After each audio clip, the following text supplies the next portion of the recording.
I thought I could throw in a bonus one too. If you want your tail to be waggy like this, you need the dynamic bone package in Unity so that you can add those features to your model. There's a package for Blender, but it doesn't work in Unity, so you need to get the Unity one. It's a pay-to-use package, and you can find it here on the Unity website, but people just hand these out on occasion, so I won't ask where you acquired it from, but I'm also not going to post a link to download it for free either. Just like with the VRChat SDK, you need to do Asset, Import Package, Custom Package, and go to the Dynamic Bone Unity package and import it. Anyway, your model should already be rigged in Unity at this point.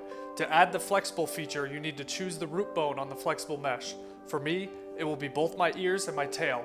So that makes it left ear 1, right ear 1, and tail 1. You have to assign a separate script for each one, so I'll need 3 scripts total. Click on your avatar like when you assign the VRC descriptor, but this time type in dynamic bone and add that.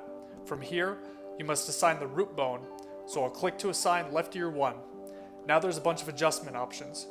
If you go up top and hit the play button, you can move your avatar around to see how the options affect the flexibility. Adjust the numbers to get a response you like. You can also add in collision features to get your flexible parts to interact with other stuff, but you have to be careful with that because VRChat limits how many of these you can have or they'll block your avatar. You set those in a similar way, but I'm not going to get into it because I haven't figured it out yet, so I'll save that for a later video.